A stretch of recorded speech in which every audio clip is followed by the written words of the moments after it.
qu'on voit à l'écran, c'est un monsieur sur un moment qui prend une décision. His feet ready to react. But Makoto on the left, his guard drops for just a second and his feet start moving. Daichi doesn't miss that moment. He drives forward and strikes with Tsuki. Makoto caught off guard, can't respond in time. In Kendo, even a single second of distraction can cost you everything. Un moment, une décision, pas de seconde chance. C'est là où le leadership apparaît. Dans un monde normal, tout va bien. Mais en réalité, quand le code s'arrête, quand on est en prod et que le système ne fonctionne plus, qu'est-ce qui nous reste? C'est un moment où le leadership apparaît. Je suis Ahmed Nuisser, je suis président de la Ligue tunisienne de Kendo. Et aujourd'hui, je ne veux pas vous parler de sport ou d'arts martiaux, je viens vous parler d'un moment. Le moment où la réalité vient casser nos plans. En fait, quand on a commencé le Kendo en Tunisie, on s'est dit, OK, on n'a pas de vision, on n'a pas de programme, mais si on travaille correctement, on est capable de construire quelque chose qui tienne la route, quelque chose qui peut fonctionner. Donc on a commencé à mettre en place des process, on a adressé la question de l'organisation comme une start-up, donc on a mis en place des process, une direction, on s'est développé correctement, on a mis des dojos un peu partout sur le Grand Tunis, et on a commencé à rêver à mieux. Donc, on est arrivé jusqu'à une équipe nationale, première version, deuxième version, troisième version. On s'allie avec la JICA, la Japanese International Cooperation Agency. On a réussi à avoir un sensei d'un très haut niveau, sensei Tsuchiya, qui est resté avec nous, qui a fait une montée en gamme de la partie technique de l'équipe nationale et de tous les sensei de Tunis. Et on a réussi à rêver. Enfin, on tient un bon bout à rêver, à plus, à aller à la compétition internationale, à affronter les nations, à aller à l'Open de France, à aller au championnat du monde.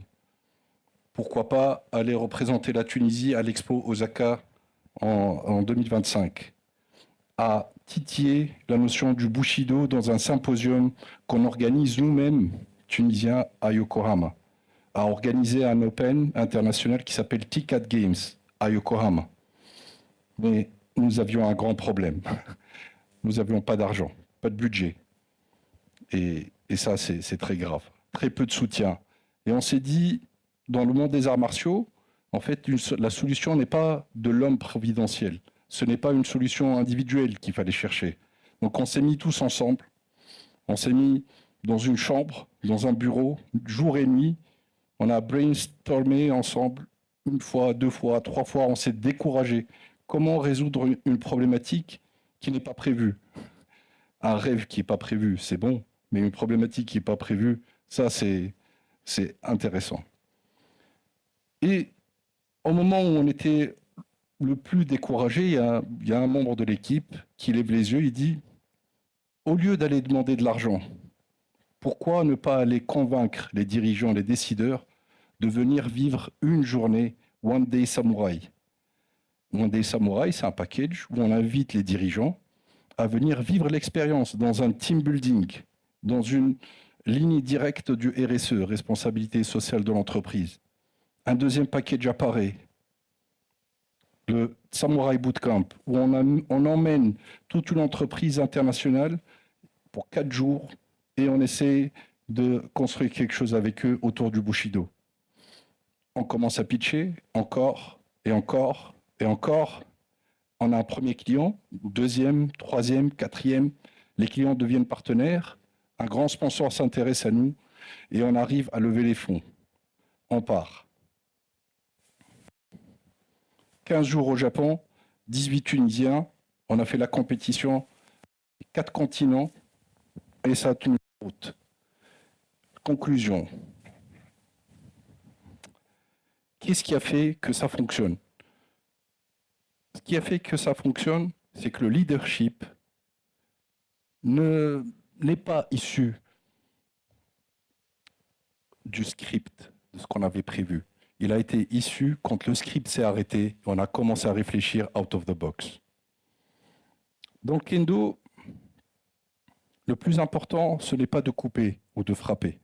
Le plus important, c'est de décider, d'assumer et de rester sur ses principes quand c'est un moment de stress. Le Bushido nous dit quelque chose de très simple. Le Bushido dit, quand tout va bien, tout le monde peut avoir les valeurs. Ça se passe très bien. Mais quand c'est une situation de crise, avoir des valeurs devient un choix. Rester dans la vérité devient un risque. Prendre des décisions devient un risque. Et surtout, rester intègre devient vraiment dangereux. Donc,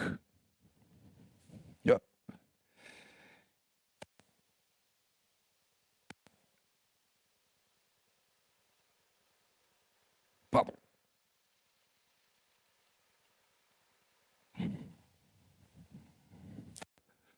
On vit dans un monde, on a entendu tout à l'heure une présentation autour de l'IA, où on nous dit qu'est-ce qui va se passer en 2050.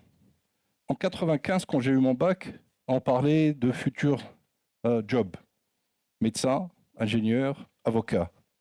Mais aujourd'hui, on vit dans un monde où on nous parle IA, on nous parle automatisation, on nous parle de métiers qui vont disparaître. Mais en réalité, ce monde qui n'existait pas il y a 25 ans ou 30 ans existe aujourd'hui. Est-ce qu'on est capable de savoir ce qui se passe en 2050 ? Personne ne le sait. Mais par contre, ce qu'on peut savoir, c'est qui sommes-nous quand ce monde arrivera.